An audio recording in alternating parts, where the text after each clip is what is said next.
किंतु विवेक और बुद्धि रूपी दिन के साथ साथ मोह और महत्वाकांक्षा की रात्रि भी तो है। और कभी कभी मोह और महत्वाकांक्षा की रात्रि विवेक और बुद्धि के दिन को निगल लेती है। भगवान विष्णु का आदेश यह है कि मोह पर बुद्धि को, महत्वाकांक्षा पर न्याय को और भावुकता पर तर्क को प्राथमिकता दी जाए। महाराज उत्तानपाद सुरुचि के मोहजाल में उलझकर बुद्धि, न्याय और तर्क से दूर चले गए।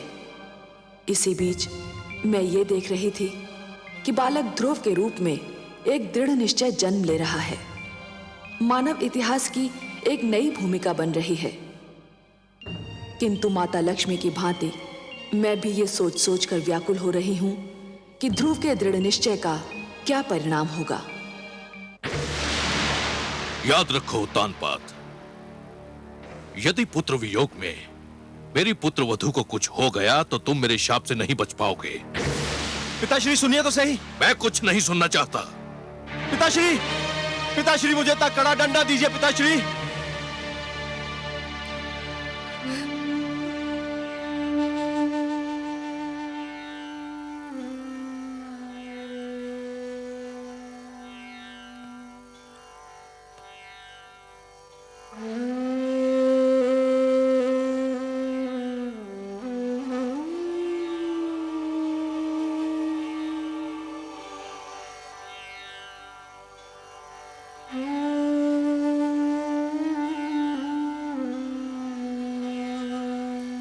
आपने सत्य ही कहा पिताश्री।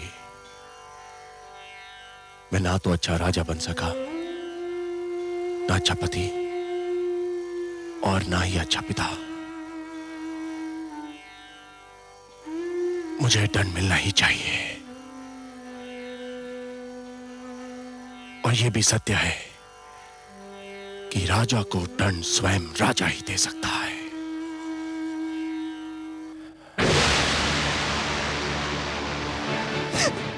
नहीं स्वामी, ये आप क्या कर रहे हैं? छोड़ दो, मुझे मर जाने दो। मेरे अपराध का यही दंड है, यही मेरा प्रायश्चित है। नहीं, पाप अपराध का प्रायश्चित नहीं होता। आत्महत्या पाप है और मैं आपको एक कदापि नहीं करने दूंगी।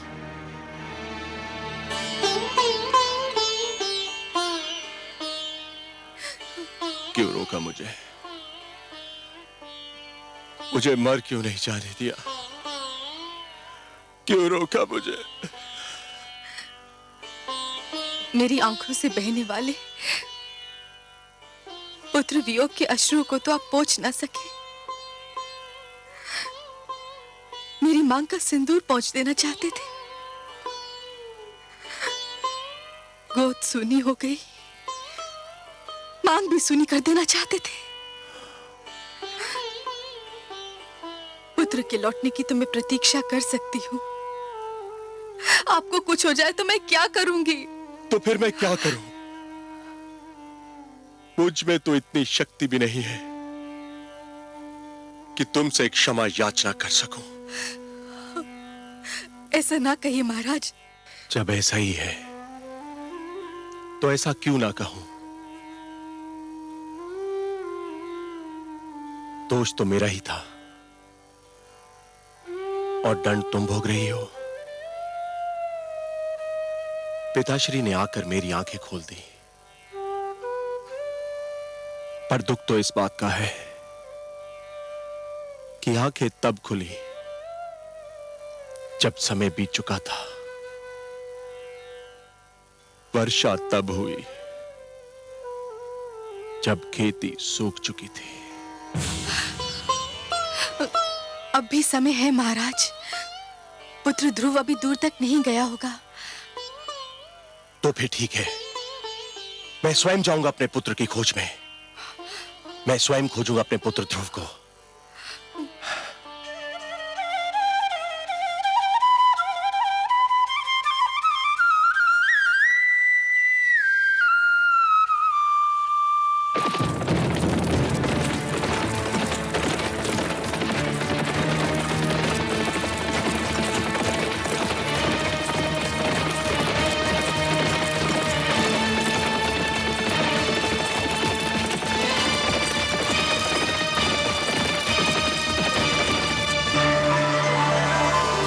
नारायण नारायण।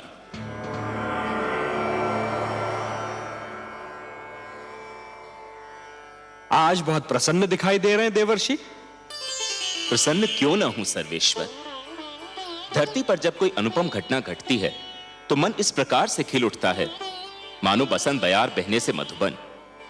और आज तो मैंने वो दृश्य देखा जिसे देखकर मैं आनंद विभोर हो उठा। मुझे ज्ञात नहीं था कि कभी कभी किसी के कड़वे वचन भी कानों में अमृत रस घोल दिया करते हैं। तो अपनी प्रसन्नता हमसे नहीं बांटेंगे देवर्षि?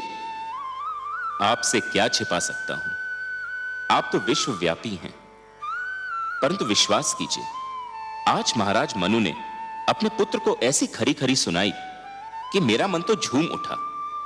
उत्तानपाद पर सुरुचि की मोह माया का जो रंग चढ़ा हुआ था वो तो ऐसे उतर गया जैसे बरखा की बौछार पड़ने से वृक्ष पे जमी धूल उतर जाती है। मनु ने वही किया जो एक परिवार के सर्वे सर्वा को करना चाहिए था।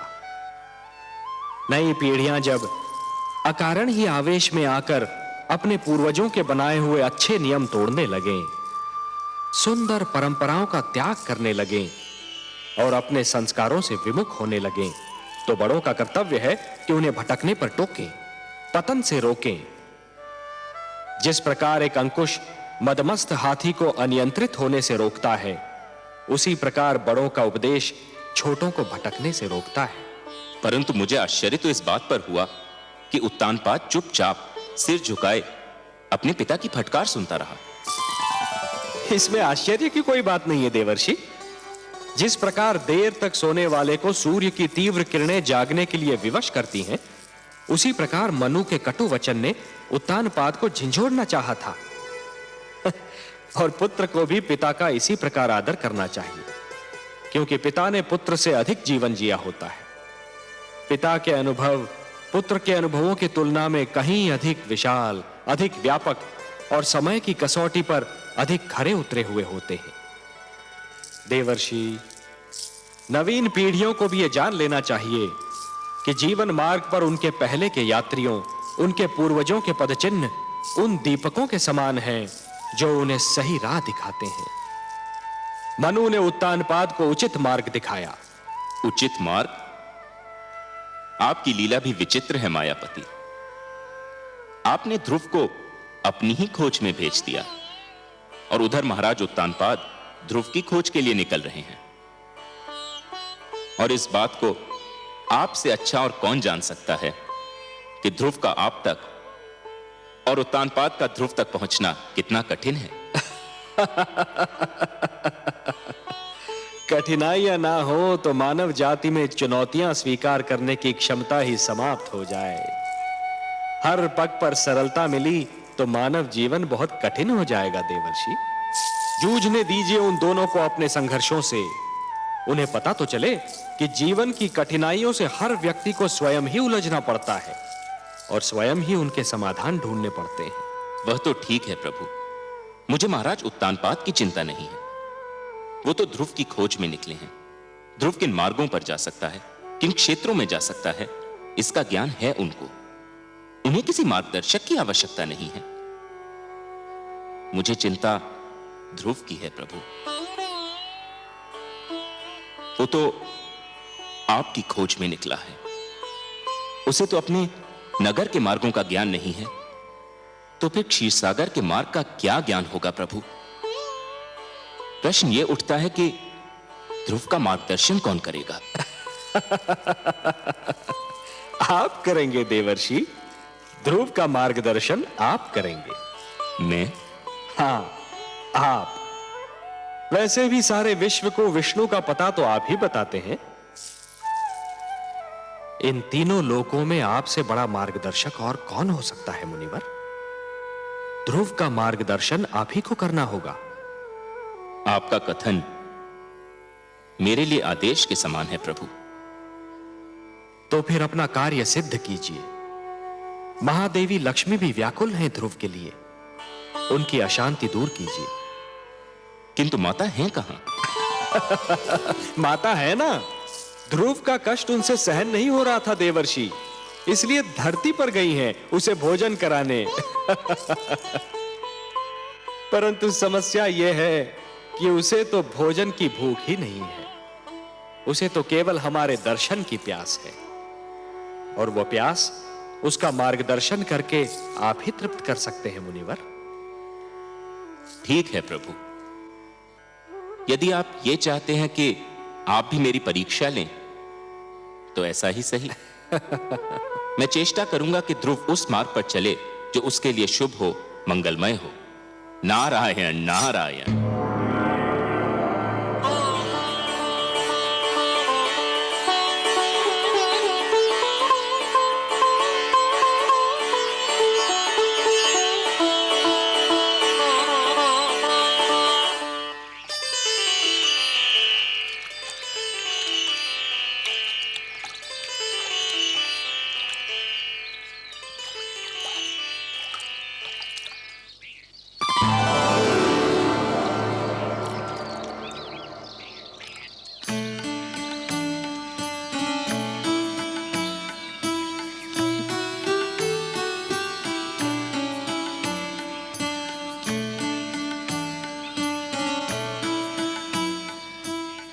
अरे माता आप? हाँ, मैंने सोचा तुम जाग गए होंगे, तुम्हें भूख लगी होगी ना। आपने मेरे प्राणों की रक्षा की, मेरा इतना ध्यान रखा, पर अभी तक आपने अपना पूरा परिचय भी नहीं दिया। कहा ना कि माता हूँ। माता का परिचय क्या? माता तो एक नाते का नाम है, पर जिससे इस नाते का संबंध होता है उसका भी अपना एक नाम होता है। अच्छा, मेरा नाम तो सुनो, मेरा नाम विष्णु प्रिया है। विष्णु प्रिया अर्थात भगवान विष्णु की प्रिया। यदि आप भगवान विष्णु की प्रिया है, तब तो आप ये भी जानते होंगे कि भगवान विष्णु कहाँ निवास करते हैं। नाम विष्णु प्रिया होने से कोई भगवान विष्णु की प्रिया थोड़ी ही हो जाती है। और यदि ऐसा होता तो इस समय भगवान विष्णु मेरे साथ होते और तुम्हें उनकी खोज में भटकना नहीं पड़ता। तुम्हारे लिए भोजन लाई हूँ, चलो इसे ग्रहण कर लो। मुझे क्षमा कर दो माँ, मैं जानता हूँ तुम मुझे खिलाए बिना भोजन नहीं करती थी, पर मैं भगवान विष्णु से मिले बिना तुम्हारे पास नहीं आ सकता। लो। धन्यवाद माते, मुझे भूख नहीं है। क्यों बेटे? पुत्र ध्रुव! ध्रुव! पिताश्री, पुत्र ध्रुव! पिताश्री आ रहे हैं, मुझे कहीं छुपा दो। क्यों बेटे? पिताश्री आ रहे हैं, मुझे देख लिया तो मुझे घर पकड़ ले जाएंगे। मैं घर जाना नहीं चाहता, मुझे कहीं छुपा दो माते, मुझे कहीं छुपा दो। चलो चलो मेरे साथ। ध्रुव!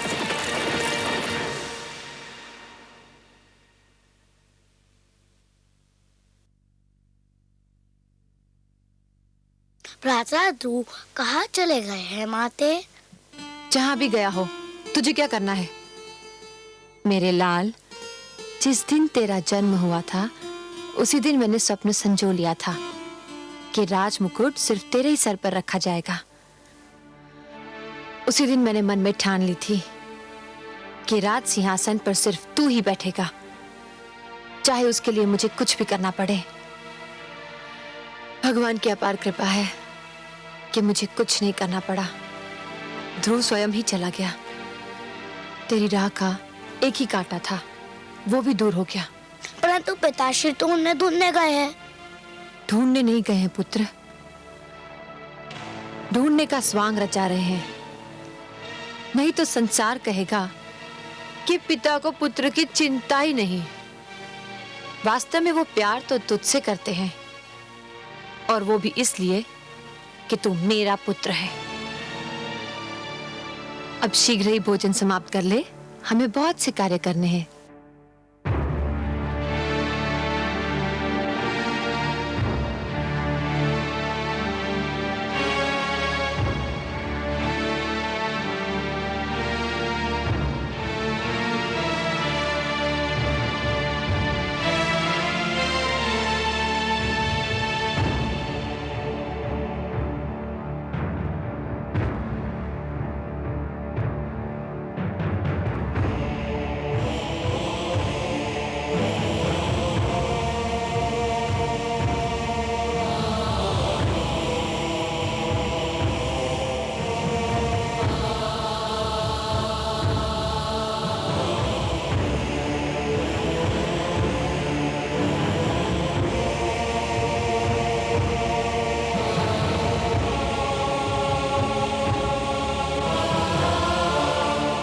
मैं आपसे क्षमा मांगने आया हूं राजगुरु।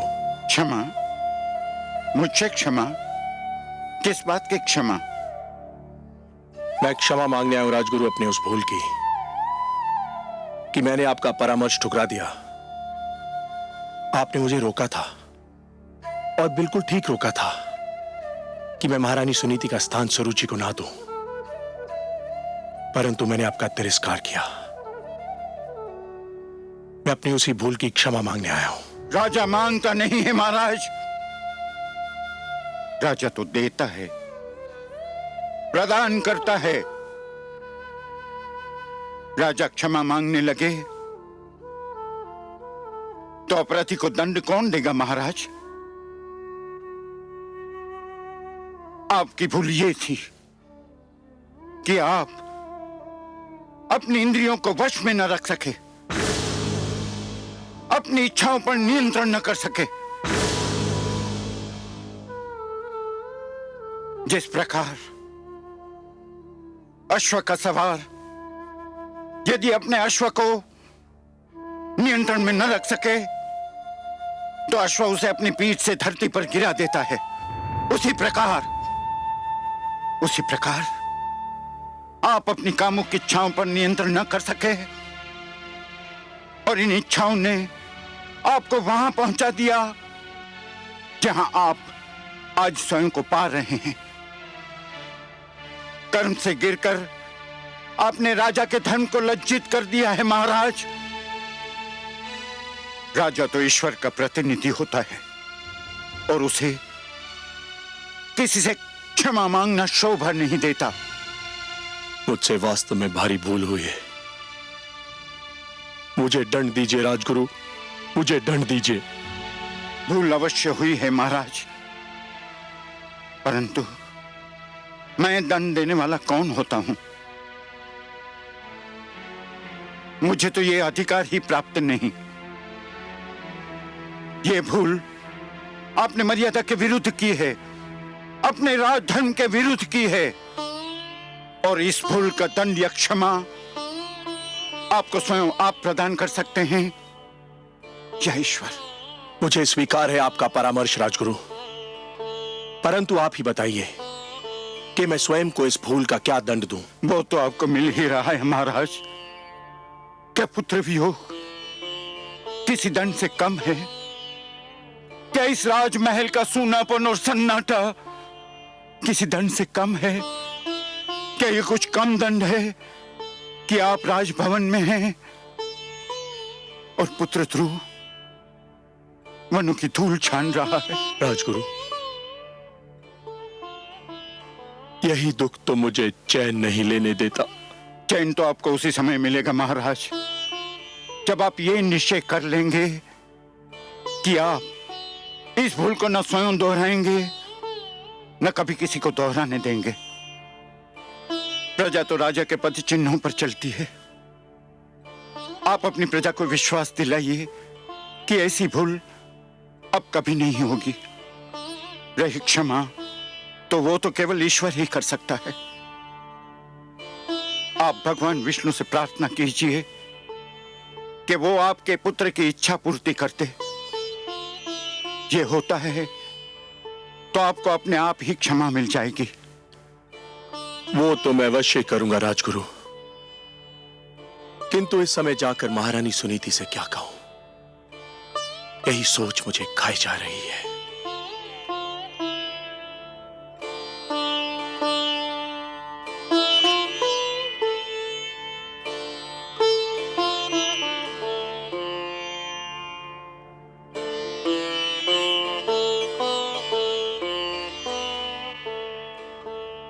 कुछ तो खा लीजिए महारानी जी। इसे ले जाओ दासी, मुझे भूख नहीं है। कब तक आप भूखी रहेंगी महारानी जी? कुछ तो खा लीजिए ना। कैसे खाऊं? न जाने मेरे ध्रुव ने कुछ खाया होगा कि नहीं।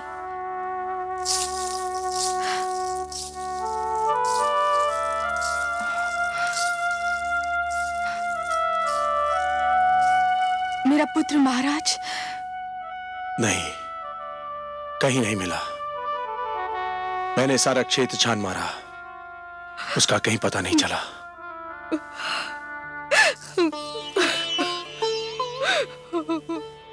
सुनीति, ये सब मेरा ही किया धरा है। दिग्विजय उत्तानपाद अपने अनंतपुर में पराजित हो गया। सरूची के मोह जाल में आकर हमने आप पर और अपने पुत्र ध्रुव पर बड़ा ही अन्याय किया है। ऐसा ना कहे महाराज, ये सब मेरे भाग्य का खेल है। एक बार और चेष्टा करके देख लेते हैं। इस बार मैं भी आपके साथ चलूंगी। वनों में, पहाड़ियों में, घाटियों में, हर जगह उसे पुकारूंगी। कभी तो सुनेगा अपनी माँ की करुणा भरी पुकार, कभी तो सुनेगा। एक महारानी होकर आप भटकती फिरे, नहीं,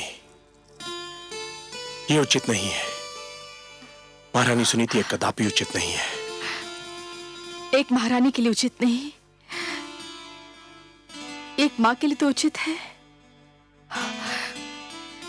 पुत्र ठोकरे खाता फिर रहा हो तो माँ को महल में चैन कैसे मिलेगा?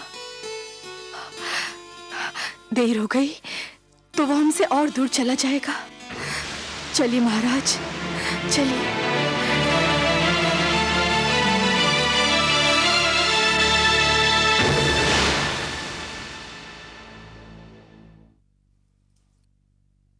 महारानी, महारानी, सब बना बनाया खेल बिगड़ गया। शुभ शुभ बोल बावली, कौन सा खेल बिगड़ गया? महारानी सुनीति ने महाराज का मन एक बार फिर जीत लिया है। क्या? ये तू क्या कह रही है? स्पष्ट बता, क्या हुआ? मैं वहीं से चली आ रही हूँ। पुत्र शोक ने महाराज को व्याकुल कर दिया है।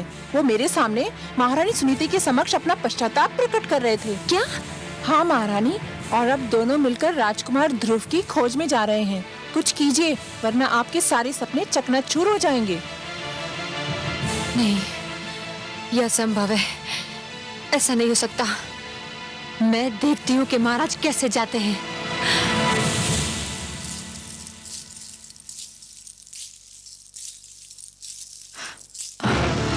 आप कहाँ जा रहे हैं महाराज? क्यों?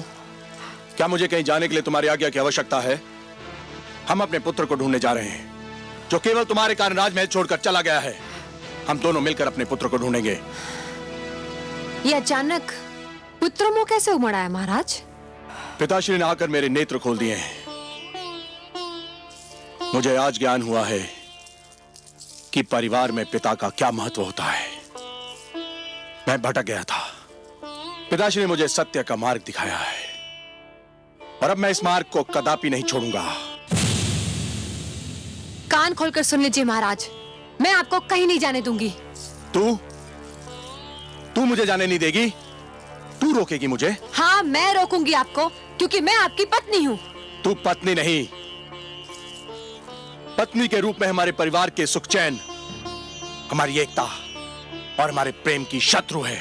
महाराज, तू उस चमकती रेत के समान है जो प्यासे यात्री को दूर से जल तो दिखाई देता है, परंतु पास आने के बाद पता चलता है कि वो जल नहीं, केवल रेत है।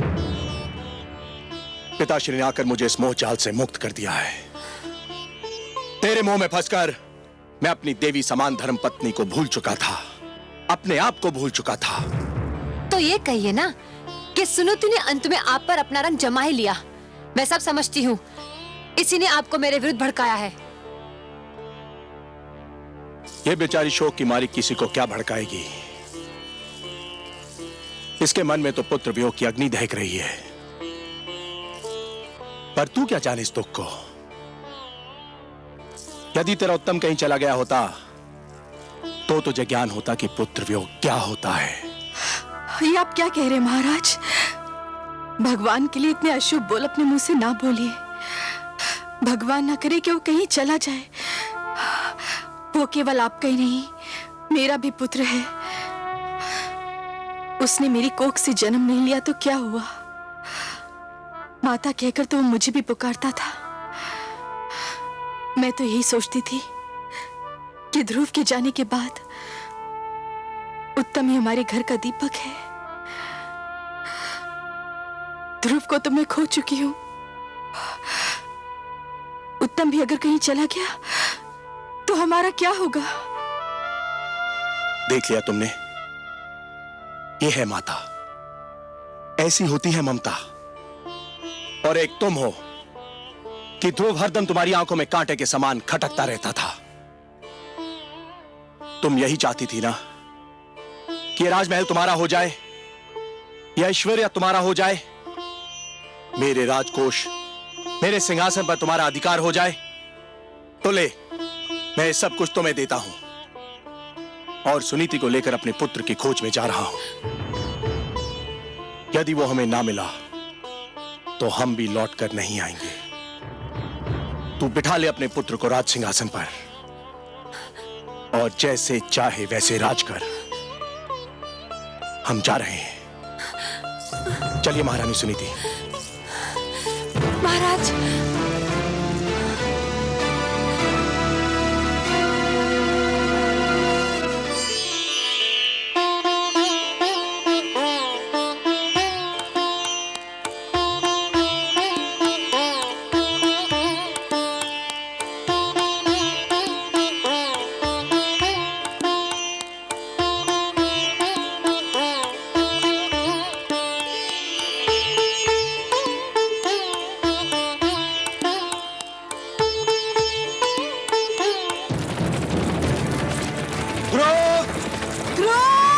पुत्र ध्रुव! ध्रुव!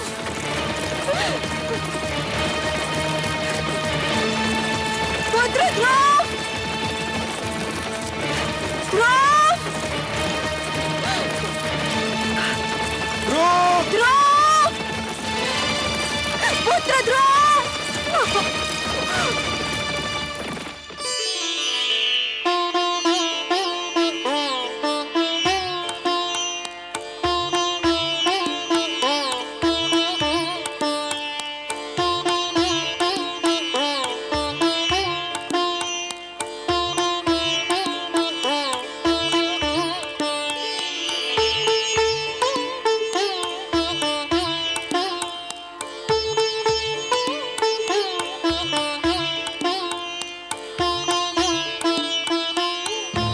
नारायण नारायण।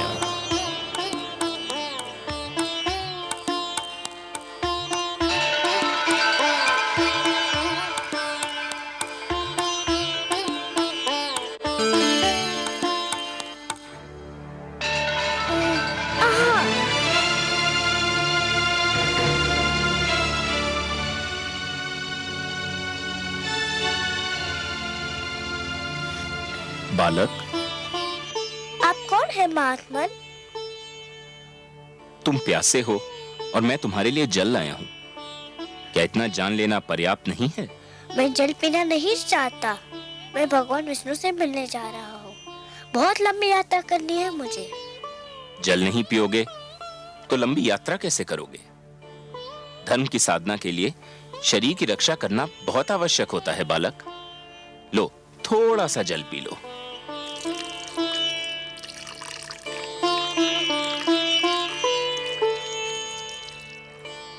आप जो भी हो, भगवान विष्णु की खोज में यदि मेरा पथ निर्देश कर दे तो आपकी बहुत कृपा होगी।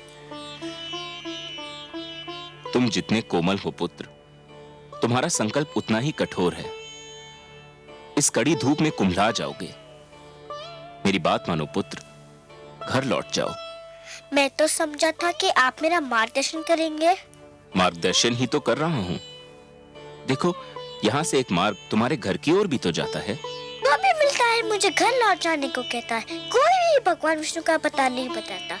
मैं उनसे मिले बिना घर नहीं जाऊंगा। ये जानकर भी नहीं कि तुम्हारी खोज में तुम्हारे माता पिता दिशाएं छान रहे हैं। आपको किसने बताया? मैं तो तुम्हें भी बता सकता हूँ। बता क्या, मैं तो तुम्हें दिखा भी सकता हूँ। देखना चाहोगे? देखो। माते! संभलिए महाराज। आप कौन है? आप मेरे माताजी के पास ले जा सकते हैं, तो फिर भगवान विष्णु के पास भी ले जा सकते हैं। मुझे बताइए आप कौन है? मैं नारद हूं बालक, देवर्षि नारद। बारंबार प्रणाम आपको करता हूँ देवर्षि नारद। मुझे बताइए भगवान विष्णु कहाँ रहते हैं? भगवान विष्णु तो क्षीर सागर में शेषनाग की शैया पर निवास करते हैं पुत्र। चलिए ले चलिए मुझे क्षीर सागर। यही तो समस्या है पुत्र। क्या समस्या है? कोई प्राणी जीते जी क्षीर सागर में नहीं जा सकता। क्षीर सागर में मनुष्य की आत्मा जा सकती है, उसका शरीर नहीं। जब तक कोई प्राणी इस जीवन के बंधन में बंधा है, तब तक वो क्षीर सागर नहीं जा सकता। मृत्यु के पश्चात ही वहां जाया जा सकता है बालक। पर मैं तो जीते जी उनसे मिलना चाहता हूँ। मैं मृत्यु से नहीं डरता, किंतु मैं उनसे मिले बिना मरना नहीं चाहता। तुमने तो मुझे चक्कर में डाल दिया पुत्र। एक बात कहूँ देवर्षि? अवश्य कहो पुत्र। मनुष्य तो मृत्यु के पश्चात ही उनसे मिल सकता है, पर वे स्वयं तो किसी भी जीवित प्राणी से मिल सकते हैं ना? मेरी बुद्धि की परीक्षा मत लो। तुम क्या कहना चाहते हो बालक? यही कि यदि मैं उनके पास नहीं जा सकता, पर वो तो मेरे पास आ सकते हैं ना? हाँ, ये तो संभव है, किंतु इसके लिए बड़ी कड़ी तपस्या करनी होगी। करूँगा, करूँगा, कड़ी से कड़ी तपस्या करूँगा। सोच लो बालक, बड़ी कठिन राह है ये। कष्ट ही कष्ट है इस राह में। भगवान विष्णु के दर्शन के लिए मैं हर कष्ट हंस के सह लूंगा। पहले तुमने मुझे प्रणाम किया, अब मैं तुम्हें, तुम्हारे साहस, तुम्हारे दृढ़ निश्चय को प्रणाम करता हूं। इतना छोटा बालक और इतना बड़ा संकल्प, इतना साहस। अच्छा तो सुनो, तुम्हें उस वन में जाना होगा, दूर अंदर तक। वहां जाके तुम्हें एक मंत्र का जाप करना होगा, निरंतर, तार तोड़े बिना। जाप एक पल के लिए भी नहीं टूटना चाहिए। मुझे मंत्र दीजिए। कहो, ओम नमो भगवते वासुदेवाय। ओम नमो भगवते वासुदेवाय। ओम नमो भगवते वासुदेवाय। ओम नमो भगवते वासुदेवाय। ओम नमो भगवते वासुदेवाय। ओम नमो भगवते वासुदेवाय। ओम नमो भगवते वासुदेवाय। ओम नमो भगवते वासुदेवाय। ओम नमो भगवते वासुदेवाय।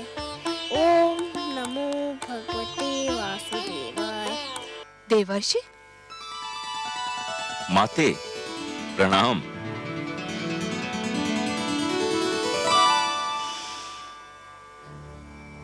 माते, क्या मुझसे कोई भूल हो गई है? आप मुझे कुछ रूठी रूठी सी दिखाई दे रही हैं। हाँ, मैं आपसे बहुत क्रोधित हूँ।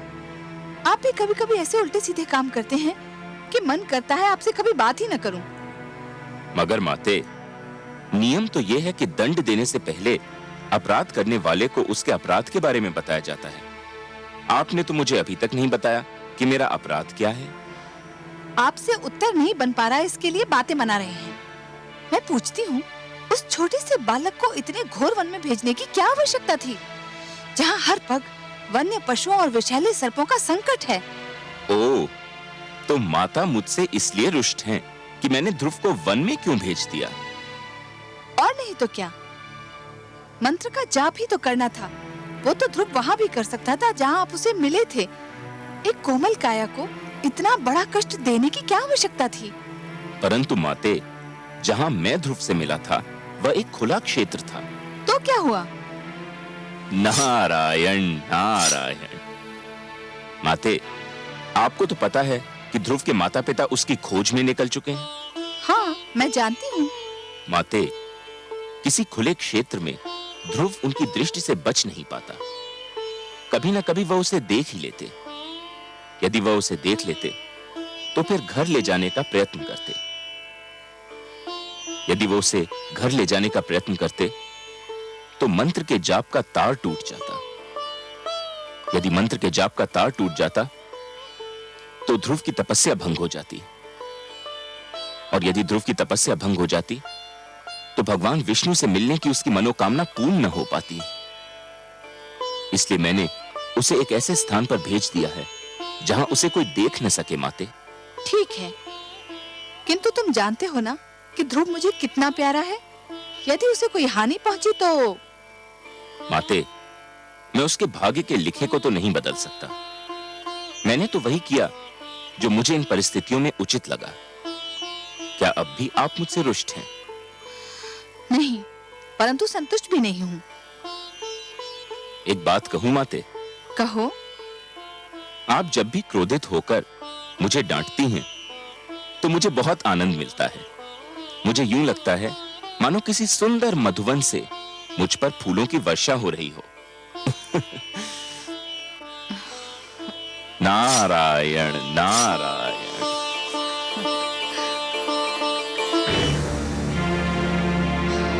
ओम नमो भगवते वासुदेवाय। ओम नमो भगवते वासुदेवाय। ओम नमो भगवते वासुदेवाय। ओम नमो भगवते वासुदेवाय। ओम नमो भगवते वासुदेवाय। ओम नमो भगवते वासुदेवाय। ओम नमो भगवते वासुदेवाय। ओम नमो भगवते वासुदेवाय। ओम नमो भगवते वासुदेवाय। ओम नमो भगवते वासुदेवाय। ओम नमो भगवते देवाय। ओम नमो भगवते वासुदेवाय। ओम नमो भगवते वासुदेवाय। ओम नमो भगवते वासुदेवाय। ओम नमो भगवते वासुदेवाय। ओम नमो भगवते वासुदेवाय। ओम नमो भगवते वासुदेवाय। ओम नमो भगवते वासुदेवाय। ओम नमो भगवते वासुदेवाय। ओम नमो भगवते वासुदेवाय। नारायण नारायण। आइए देवर्षि, आइए, स्वागत है आपका। बताइए, तो क्या आपकी कृपा दृष्टि हुई ध्रुव पर? क्या आपका मार्गदर्शन मिला उसे? ध्रुव का मार्गदर्शन आपने भी किसके पास भेज दिया था मुझे? वो बालक है ना, न जाने किस मिट्टी का बना हुआ है। देखने में तो छोटा सा है, परंतु संकल्प इतना दृढ़ कि बड़े बड़ों की बुद्धि चकरा जाए। इतनी छोटी सी आयु में इतनी महान अभिलाषा, और अब इस बात पर अड़ा हुआ है कि भगवान को स्वयं ही उसके पास आना पड़ेगा, और इसके लिए कुछ भी सहने को तैयार है। प्रभु, उसका मार्गदर्शन करते करते तो मैं अपना मार्ग भूलते भूलते बचा। उसे मेरे मार्गदर्शन की आवश्यकता नहीं लगती प्रभु। आप ठीक कह रहे हैं देवर्षि, आप ठीक कह रहे हैं। पतंगा जब दीपक पर अपना सर्वस्व न्योछावर करने की ठान लेता है तो केवल एक ही वस्तु उसका मार्गदर्शन कर सकती है, दीपक की लौ और उस पर मर मिटने की इच्छा। फिर यही उद्देश्य उसका पूर्ण जीवन बन जाता है। ध्रुव के मन में जिस संकल्प ने जन्म लिया है देवर्षि, उस संकल्प की पूर्ति के लिए उसका मार्गदर्शन भी वही संकल्प करेगा। उस संकल्प के अतिरिक्त और कोई उसका मार्गदर्शन कर ही नहीं सकता। एक बात पूछने को मन कर रहा है जनार्दन। तो संकोच क्यों कर रहे हैं देवर्षि? पूछिए ना। हे विश्वेश्वर, जब ध्रुव के संकल्प से ही उसका मार्गदर्शन होना था, तो फिर उसके मार्गदर्शन के लिए आपने मुझे क्यों भेजा? यदि चंद्रमा उदित ही न हो देवर्षि, तो अंधियारी रात्रि के यात्री को कौन बताए कि उसकी यात्रा किस दिशा में होनी है? आपने चंद्रमा बनकर ध्रुव की आकांक्षा को दिशा दे दी देवर्षि। यह कोई साधारण और सरल कार्य नहीं था।